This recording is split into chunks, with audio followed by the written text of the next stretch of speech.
এবং নবী সাল্লাল্লাহু আলাইহি ওয়াসাল্লাম একটা হাদিসের মধ্যে বলেছেন যে তোমরা কি জানো কিয়ামতের মাঠে সবচেয়ে বড় মিসকিন কারা হবে? সাহাবায়ে কেরাম বলছেন, আমরা তো মনে করি যার সম্পদ কম, অর্থবিত্ত কম, সেই সবচেয়ে বেশি মিসকিন, সবচেয়ে বড় মিসকিন। আল্লাহর নবী সাল্লাল্লাহু আলাইহি ওয়াসাল্লাম বলছেন, বরং প্রকৃত মিসকিন সে ব্যক্তি যে কিয়ামতের মাঠে নামাজ, রোজা, হজ, যাকাত আমলের নেকি নিয়ে উঠবে, পাহাড় সম নেকি নিয়ে উঠবে, কিন্তু অনেক পাওনাদার দাঁড়িয়ে থাকবে।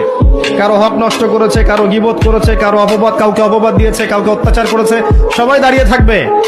এদের হক আদায় না করা পর্যন্ত সে পুলসিরাত পার হতে পারবে না। সেই যুবক আরো সে ছায়া ছায়া পাবে যে তার যৌবনকালটাকে আল্লাহর পথে কাটিয়েছে, এবং যে যাকে কোনো সুন্দরী মেয়ে জেনার জন্য আহ্বান করে সে বলে আমি আল্লাহকে ভয় করি, আমরা তওবা করি, আমরা কোনো প্রকার জেনার পাবে যাব না ইনশাআল্লাহ। পৃথিবী থেকে প্রত্যেকটা ইহুদির নাম মুছে যাবে। ইহুদি জাতি বলে কোনো জাতি থাকবে না পৃথিবীতে। ওরা শুনে নেক, যা করার করে নেক, কিছুই করতে পারবে না। আমাদের নবীজি বলেছেন, লা তুকাতিলুন্নাল ইয়াহুদ, তোমরা অবশ্যই ইহুদিদের সাথে যুদ্ধ করবে। এমনকি একজন ইহুদি যদি পাথরের পিছনে লুকায়, পাথর কথা বলবে, ইয়া মুসলিম, হে মুসলিম, ইন্না ওয়ারাইল ইয়াহুদ তাআলাউ ফাকতুলুহ, আমার পিছনে একজন ইহুদি আছে, আসো তাকে হত্যা করে যাও।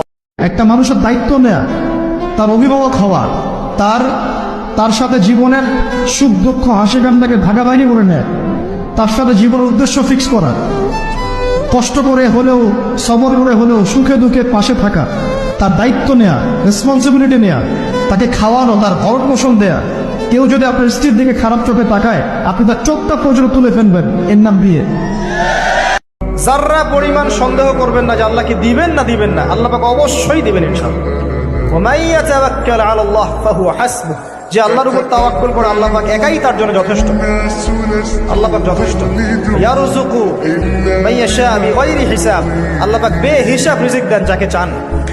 মিন হাইসু লা ইয়াহতাসিব, এমন উৎস থেকে রিজিক দিবেন যে সে কল্পনা করে নাই। আল্লাহ পাক ছাড় দিচ্ছেন আমাদেরকে, ছেড়ে দিবেন না। কিন্তু তোমরা যারা এখন নামাজ পড়ছো না, সওম রাখছো না, হারাম কাজে লিপ্ত আছো, হারাম খাচ্ছ, এবং জেনায়, পর্নে, মাদকে লিপ্ত আছো, অহেতুক সময় নষ্ট করছো, দিনের কোনো ফিকির নাই, আল্লাহ পাক কিন্তু সবকিছু দেখছেন, আল্লাহ পাক কিন্তু সবকিছু শুনছেন, আল্লাহ রাব্বুল আলামিন সুযোগ দিচ্ছেন, সময় দিচ্ছেন, তাই বলে কিন্তু আল্লাহ পাক ছেড়ে দিবেন না। আল্লাহ রাব্বুল আলামিন কিন্তু পুঙ্খানুপুঙ্খ হিসাব নেবেন। এটাই বলছেন, ইন্না বাতশা রাব্বিকা লাশাদীদ, আল্লাহ পাকের শাস্তি কিন্তু বড়ই কঠিন। সাফল্যের সংজ্ঞা শেখানো হতো আমাদেরকে পরিবার থেকে। সফল হতে হবে বাবা, নিজের পায়ে দাঁড়াতে হবে, বিয়ে করবি কি নিয়ে, তোর তো কিছুই নাই, চাকরি বাকরি করতে হবে, প্রতিষ্ঠিত হতে হবে। শোনো, সাফল্যের একটা সংজ্ঞা দিয়েছেন আল্লাহ কোরআনে, একটাই সংজ্ঞা, সূরা আলে ইমরানের মধ্যে আছে, কুল্লু নাফসিন যায়িকাতুল মাউত, প্রত্যেকটা নফস মারা যাবে এবং কিয়ামতের মাঠে তাদের পুরোপুরি প্রতিদান তাদেরকে দেয়া হবে। ওই দিন কিয়ামতের মাঠে যাকে জাহান্নাম থেকে বাঁচানো হবে, এই ব্যক্তি হচ্ছে সফল। আর আল্লাহর কাছে আমরা সবাই একা একা ফিরে যাবো, ইন্না লিল্লাহি ওয়া ইন্না ইলাইহি রাজিউন, একা একা, একজন একজন করে হিসাব নেবেন আল্লাহ পাক। তখন আমার সাথে কেউ থাকবে? আপনার সাথে কেউ থাকবে? ইন্তেকালের পরে 40টা দিন অপেক্ষা করেন না, মানুষ মনে রাখে? রাখবে। যিনি আপনাকে ছাড়া জান্নাতে যাবেন না, যিনি জান্নাতে না গেলে জান্নাতের দরজা খোলা হবে না, যিনি পুলসিরাতের মতো জায়গাতেও ইয়া নাফসি বলবেন না, বলবেন ইয়া উম্মতি ইয়া উম্মতি, তিনি একমাত্র ব্যক্তি যাকে কবরে দেখানো হবে আপনাকে আমাকে। তিনি একমাত্র ব্যক্তি যিনি অঝর নয় না আমাদের জন্য কেঁদেছেন রাতের বেলা আল্লাহর কাছে, যিনি হাউজে কাউসারে থাকবেন আমাদের জন্য, যেটা আমরা পানি পান করতে পারি। মনে রাখবেন, রিজিক সম্পূর্ণ আল্লাহর হাতে, সম্পূর্ণ আল্লাহর হাতে। আপনি যদি মনে করেন যে এই চাকরি, হারামের চাকরি না করলে আমার চলবে না, আমার বউ খাইতে পারবে না, আমার মা খাইতে পারবে না, আপনি একটা শিরিক করেছেন। কি শিরিক? আপনি রিজিকের দায়িত্ব নিজের হাতে নিয়ে নিয়েছেন। আপনি আপনার তাকদির লেখার চেষ্টা করছেন। আল্লাহ পাক আপনার তাকদিরে যত দানা খাবার আছে ওটা আপনাকে দিবেনই দিবেন।